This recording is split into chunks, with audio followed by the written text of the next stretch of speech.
ही आहे मधुपूरची गोष्ट. हे गाव आपल्या इलाक्याचं सगळ्यात स्वच्छ, हिरवगार आणि आनंदाने भरलेलं गाव आहे.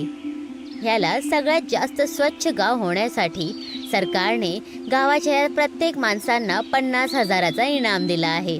गावातले सगळे लोक आनंदाने पार्टीच्या मूडमध्ये आलेले आहेत. रिया, बघितलं ना आमचा मधुपूर किती छान आहे. यावेळेस पण आम्ही चमेलीपूरला मागे करून 50,000चा इनाम जिंकलंय. हो, आम्ही दाखवलं की मेहनतीने काहीही होऊ शकतं. अगदी बरोबर. आम्ही परत मेहनत करणार, गावात अजून हिरवं आणणार, तरच तर आपला गाव अजून खुशाल होणार. ऐकलंय की इनामाच्या पैशांनी गावात आणखीन हिरवेगार झाडे लावले जातील. चला आता थोडी मस्ती करूया. मधुपूरचे सगळे लोक पार्टी सुरू करतात. नाच गाणं मस्ती धमाल सुरू होतो. जिथे मधुपूर हिरवगार, स्वच्छ आणि आनंदाने भरलेलं होतं, तिथेच चमेलीपूरमध्ये हिरवगार अजिबात नव्हतं. इथली झाडं, फुलं, घरं सगळं काही धुळाने भरलेलं आहे. पूर्ण गावामध्ये कचरा पसरलेला आहे, कारण इथले लोक मेहनत करत नाही. आपल्या प्रधान चमचम चोरच्या जादूच्या भरोसे बसलेले असतात. चमचम चोराबरोबर गावातले सगळे लोक आहेत.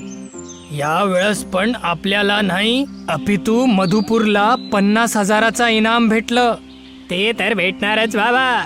ते लोक मेहनत करतात, गावाला स्वच्छ ठेवतात, झाडं लावतात. मी असताना तुम्ही लोकांना मेहनत करायची काही गरज नाहीये. मी ते जादुई डबा हासिल केलंय, ज्याला मी बरेच दिवसापासून हासिल करायला प्रयत्न करत होतो. आता बघा, उद्यापर्यंत माझं गाव किती हिरवळ आणि स्वच्छ असणार. रात्रीचा वेळ आहे. चमचम चोर आपला जादुई डबा घेऊन आपल्या गाव चमेलीपूरच्या गल्ल्यांमध्ये फिरत आहे. जसंच तो फिरतो, गावातला सगळा कचरा त्या डब्यामध्ये एकत्रित होत आहे. तो गावातला सगळा कचरा घेऊन हवामध्ये उडून जातो. मधुपूर गावातले सगळे लोक झोपलेले आहेत. तेव्हा चमचम चोर आपल्या जादुई डब्याबरोबर मधुपूर गाव पोचतो. तो मधुपूरच्या गल्ल्यांमध्ये सगळा कचरा पसरवतो. त्याचबरोबर जादुई डब्यामध्ये गावातले रंगीत वस्तू, फुलं, खेळणी आणि मुलांचे रंगीत कपडे चोरी करतो आणि तिथून निघून जातो. या गावाला उपजाऊ आणि रंगीन करून टाकलं. आता ह्याच गावाच्या रंगातून आपल्या गावाला रंगीन करणार. चमचम चोर मधुपूरचा सगळा रंग घेऊन आपल्या चमेलीपूर पोचतो आणि तिथे त्या रंगाने पूर्ण गावाला रंगीत बनवतो. सुकलेली झाड हिरवे होतात, सगळे घर रंगीत होऊन जातात. सकाळी सगळे लोक उठतात, आपल्या गावाला रंगीत बघून खुश होऊन जातात. अरे वा, काय बात आहे. एकाच रात्रीतून हे चमत्कार कसं झालं? हे सगळं तर आपल्या गावातल्या चमचम जादूगरचं कमाल आहे. त्यांनीच एका रात्रीत हे सगळं करून दाखवलं. पुढचा इनाम तर सरकार आपल्या गावाला देणार. मधुपूरमध्ये सगळे लोक सकाळी उठतात तर बघतात की गावातले सगळे रंग गायब झाले आहेत. सगळ्यांच्या घराचा रंग सुद्धा उडलेला आहे. सगळ्यांचे घर पांढरे झाले होते. फुलं वाळून गेली होती. म्हशीचा रंग पण पांढरा झाला होता. कावळा पण पांढरा झाला होता आणि गावातल्या प्रत्येक गल्ल्यामध्ये कचरा भरलेला आहे. हे काय झालं माझ्या गावासोबत?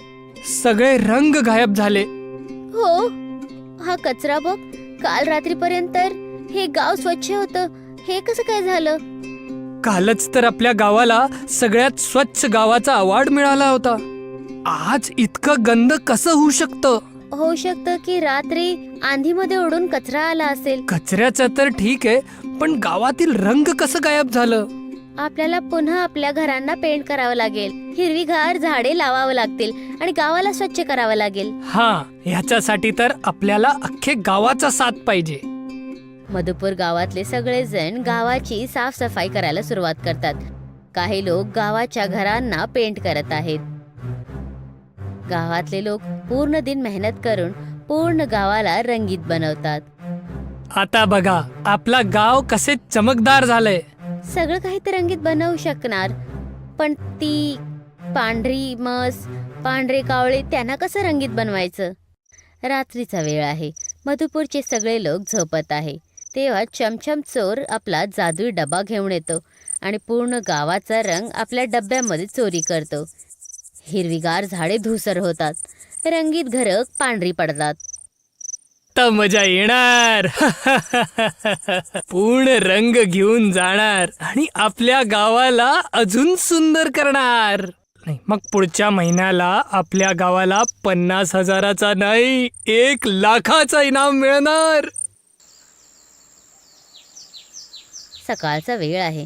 गावातले सगळे लोक उठतात आणि बघतात की पूर्ण गाव पुन्हा रंगहीन झालेलं आहे. हिरवी झाडे भूसर झाले आहेत, सगळ्यांची घरं पांढरी झालेली आहेत. कळत नाही की आपल्या गावासोबत हे काय चाललंय. कालच आपण अख्ख्या गावाला सजवलं, पेंट केलं, हरी झाडं लावली, पण एकाच रात्रीत सगळं रंग उडून गेलं. आपल्याला ह्याची माहिती काढावीच लागेल की शेवटी हे कसं होत आहे. आधी स्कूल जाऊया, नाहीतर उशीर होणार. मग आल्यावर शोध काढणार. ऋतिक आणि रिया स्कूल पोचतात. स्कूल पण रंगहीन झालेला आहे, त्याचा पण रंग गायब झालेला आहे. स्कूलच्या कॅम्पसमध्ये लागलेली सगळी फुलं वाळून गेली आहेत. आपली तर शाळा पण रंगहीन झालेली आहे. आता अभ्यास करायला मन नाही लागणार. ते बघ, किती सगळ्या मधुमाशा उदास बसलेल्या आहेत. ते मधमाशीचा छत्ता बघा, किती मोठं झालंय. हो, कालपासून मधुमक्खीचा छत्ता मोठा झालेला आहे. चला बघूया. नाही, नको जाऊस. माझी आई बोलते की मधुमाशांना हात नाही लावायचं, नाहीतर त्या मधासकट डंक सुद्धा देतात. त्याचा मध काढायला जाणार तर डंक मारणार, तर प्रेमाने बोलणार आहे.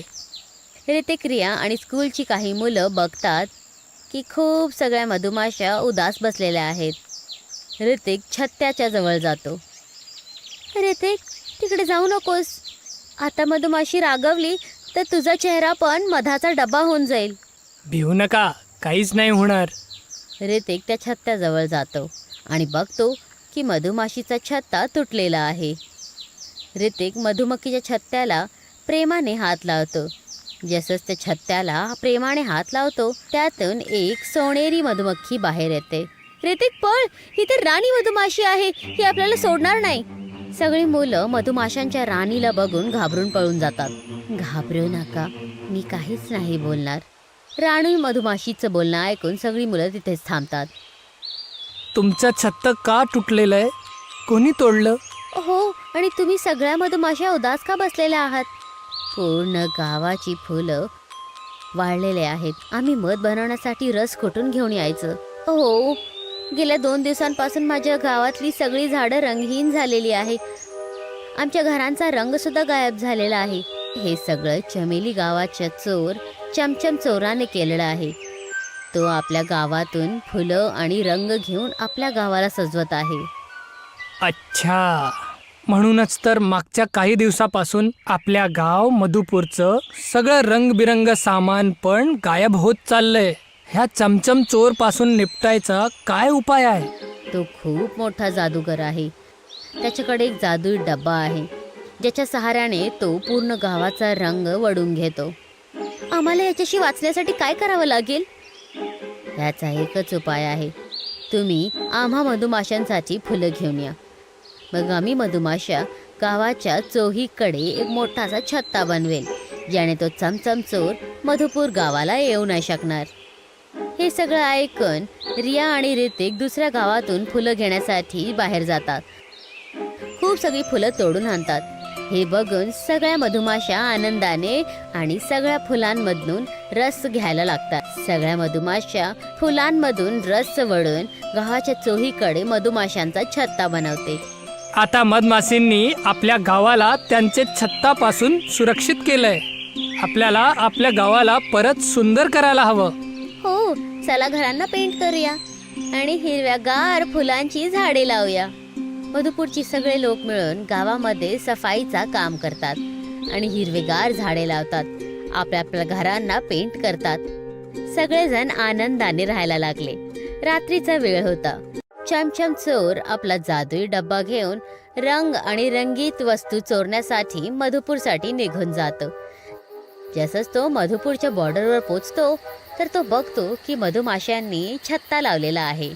जसंच तो त्या छत्त्याला पार करण्याचा प्रयत्न करतो, मधुमाशा त्याच्यावर तुटून पडतात. चमचम चोर तिथून आपला जीव वाचून पळून जातो.